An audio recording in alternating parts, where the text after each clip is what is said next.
എല്ലാവർക്കും നമസ്കാരം. എഡിയോ ഗാനറ്റിൻ്റെ daily current affairs സെക്ഷനിലേക്ക് എല്ലാവർക്കും സ്വാഗതം. ഇന്ന് നവംബർ 23 കറണ്ട് അഫെയർസ് ആണ് നമ്മൾ നോക്കുന്നത്. India's first Constitution Museum inaugurated at OP Jindal University. ഇന്ത്യയിൽ ആദ്യമായിട്ടൊരു കോൺസ്റ്റിറ്റ്യൂഷൻ മ്യൂസിയം നിലവിൽ വന്നിരിക്കുന്നു.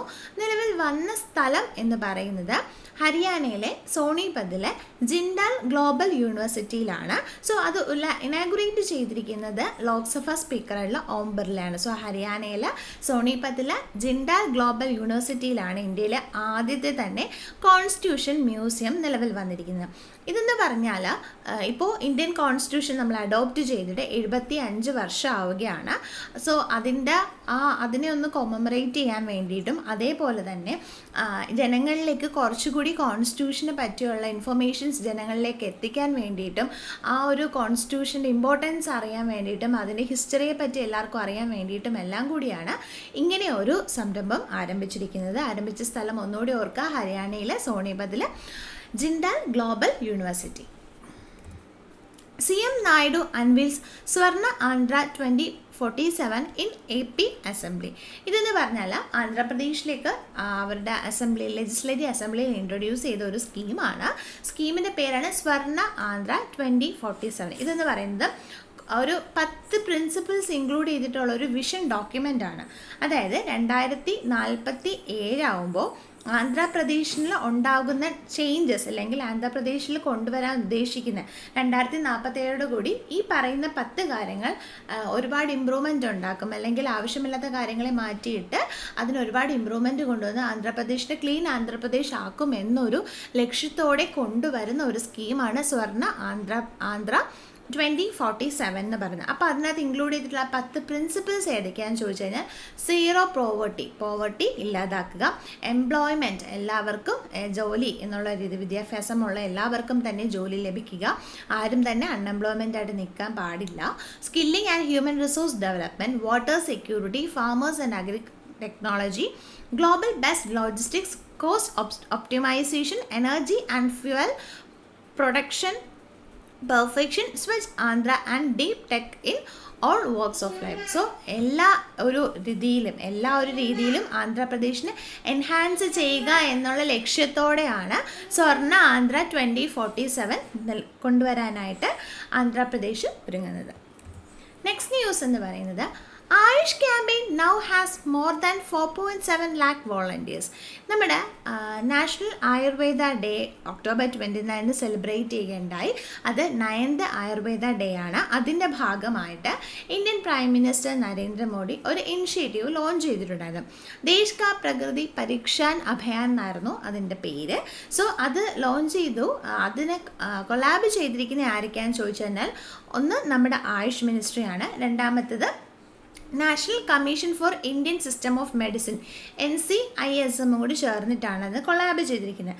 സോ അതിൻ്റെ ഭാഗമായിട്ട് ഇപ്പോൾ അതിലേക്ക് രജിസ്റ്റർ ചെയ്തിട്ടുള്ള 44.7 ലക്ഷം വോളണ്ടിയേഴ്സാണ് രജിസ്റ്റർ ചെയ്തിരിക്കുന്നതെന്നാണ് പറയുന്നത്. അതായത് ജനങ്ങളിൽ ആ ഒരു ക്യാമ്പയിൻ സ്വീകരിച്ചതിൽ ഉപരി നമുക്ക് ജനങ്ങളിലേക്ക് ആയുർവേദത്തിന് ഇമ്പോർട്ടൻസ്, പ്രകൃതി റിലേറ്റഡ് ആയിട്ടുള്ള ഇമ്പോർട്ടൻസ് എല്ലാവരിലേക്ക് എത്തിക്കാൻ കഴിയുന്നു എന്നുള്ളൊരു ഗുഡ് ന്യൂസാണ് ആയുഷ് മിനിസ്റ്റർ ഇപ്പോൾ പുറത്തു വിട്ടിരിക്കുന്നത്.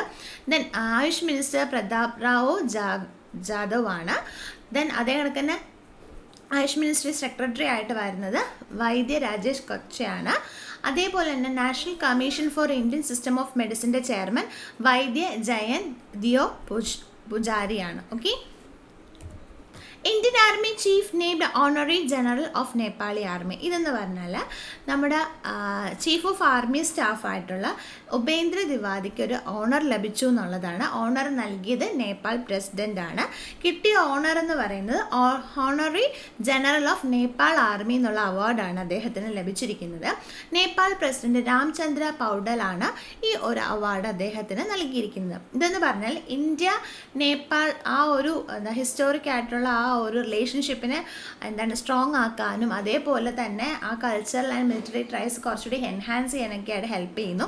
അതേപോലെ തന്നെ ഇന്ത്യയുടെ ഒരു ഓൾ ടൈം ഫ്രണ്ട് കൂടിയാണ് നേപ്പാൾ എന്ന് പറയുന്നത്. സോ ആ ഫ്രണ്ട്ഷിപ്പിനെ കുറച്ചുകൂടി എൻഹാൻസ് ചെയ്യിക്കാനും കൂടെ ഉള്ളൊരു തീരുമാനമായിട്ടാണ് honorary general of Nepal army award നമ്മുടെ ചീഫ് ഓഫ് ആർമി സ്റ്റാഫായിട്ടുള്ള ഉപേന്ദ്ര ദ്വിവേദിക്ക് ലഭിച്ചിരിക്കുന്നത്.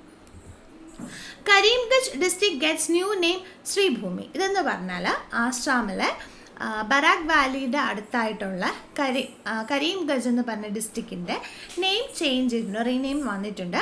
അതിൻ്റെ പേര് കരീംഗഞ്ച് എന്ന് പകരം മാറ്റി ശ്രീഭൂമി എന്നാക്കിയിട്ടുണ്ട്. അപ്പോൾ അത് നിൽക്കുന്ന ആ ഒരു ടൗണിനെ ശ്രീഭൂമി ടൗൺ എന്നും അറിയുന്നു. ഈ ഒരു റീനെയിമിങ് കൊണ്ടുവന്നത് ആസാം CM ഹിമന്ത് ബിശ്വ ശർമ്മയാണ്.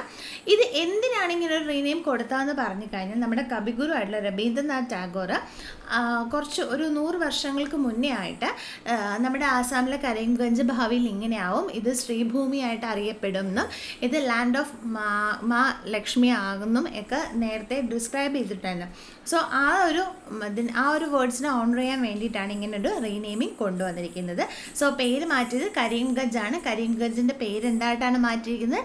ശ്രീഭൂമി. എവിടെയാണ് Karimganj? ആസാമിലാണ്. India hosts its first global cooperative conference in 130 years. ആദ്യമായിട്ടാണ് ഇന്ത്യ ഇൻ്റർനാഷണൽ കോപ്പറേറ്റീവ് അലയൻസിന് വേദിയാവുകയാണ്. അത് തുടങ്ങിയിട്ട് 1895 ഇൻ്റർനാഷണൽ കോപ്പറേറ്റീവ് അലയൻസ് വരുന്നത്. അതിൻ്റെ ഹെഡ് ക്വാർട്ടേഴ്സ് ബെൽജിയത്തിൻ്റെ ക്യാപിറ്റലായിട്ടുള്ള ബ്രസൽസിലാണ്. സോ അതിൻ്റെ ഫസ്റ്റ് ടൈമാണ് ഇന്ത്യൻ ഹിസ്റ്ററിയിൽ ആദ്യമായിട്ട് അത് ഇന്ത്യ വെന്യൂ ആവുന്നത്. അത് ഡൽഹിയിലാണ് അതിൻ്റെ വെന്യൂ എന്ന് പറയുന്നത്. 100-ൽ പരം രാജ്യങ്ങളിൽ നിന്നുള്ള റെപ്രസെൻറ്റേറ്റീവ്സ് പങ്കെടുക്കുന്നു. എടുത്തു പറയുകയാണെങ്കിൽ ഭൂട്ടാൻ്റെ പ്രൈം മിനിസ്റ്റർ ഡാഷോ ട്രിഷറിങ് ടോബ്ഗെ, അതേ കണക്ക് തന്നെ ഫിജിയുടെ ഡെപ്യൂട്ടി പ്രൈം മിനിസ്റ്റർ, എല്ലാവരും തന്നെ അതിനകത്ത് അറ്റൻഡ് ആവുന്നുണ്ട്. ദെൻ ഇത് നടക്കുന്നത് നമ്മുടെ ഡൽഹിയിലാണ്. ദെൻ ഇതിനെപ്പറ്റി നമ്മൾ പറയുവാണെങ്കിൽ ഈ ഒരു ഈവൻറ്റിൽ, അതായത് ഇൻ്റർനാഷണൽ കോപ്പറേറ്റീവ് അലയൻസിൻ്റെ ഒരു ഗ്ലോബൽ മീറ്റിൽ വെച്ചിട്ട് നമ്മുടെ ഇന്ത്യൻ പ്രൈം മിനിസ്റ്റർ ആയിട്ടുള്ള നരേന്ദ്രമോദിജി ഒരു ഒരു കോപ്പറേറ്റ് ലോഞ്ചായിട്ട് റിലേറ്റ് ചെയ്തിട്ടൊരു കാര്യം ലോഞ്ച് ചെയ്യുന്നുണ്ട്. എന്താണെന്ന് പറഞ്ഞു കഴിഞ്ഞാൽ United Nations international year of cooperatives 2025 എന്ന് പറയുന്നൊരു സ്കീം നരേന്ദ്രമോദി ആ ഒരു ഇതിൽ ലോഞ്ച് ചെയ്യുന്നുണ്ട്. അതുപോലെ തന്നെ ഇവരൊരു കോമമറേറ്റീവ് സ്റ്റാമ്പും ഒക്കെ എസ്റ്റാബ്ലിഷ് ചെയ്യുന്നുണ്ട് ഇതിൻ്റെ ഭാഗമായിട്ട്. സോ ഇതിൻ്റെ ഇൻ്റർനാഷണൽ കോപ്പറേറ്റീവ് അലയൻസിൻ്റെ വെന്യൂ എന്ന് പറയുന്നത് ന്യൂഡൽഹിയാണ്. ആദ്യമായിട്ടാണ് ഇന്ത്യ വെന്യൂ ആവുന്നത്. Bihar to host Khelo India youth games and para games in 2025. So നമുക്കറിയാം ബീഹാർ എന്ന് പറയുന്നത് ഇപ്പോൾ തന്നെ വുമൺ ഏഷ്യ ചാമ്പ്യൻഷിപ്പ് ട്രോഫിയുടെ വേദി ആയിട്ടുണ്ടായിരുന്നു. ഇന്ത്യ അതിൽ വിന്നും ചെയ്തിട്ടുണ്ട്. സോ അടുത്ത 2 മത്സരങ്ങൾ ബീഹാർ ഹോസ്റ്റ് ചെയ്യാൻ പോവുകയാണ്.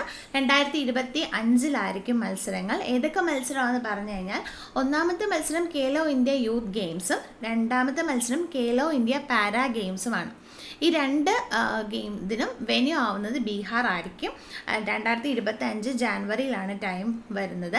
ഈ ന്യൂസ് അനൗൺസ് ചെയ്തത് union minister for youth affairs and sports ആയിട്ടുള്ള ഡോക്ടർ മൻസുഖ് മാണ്ഡവ്യയാണ്.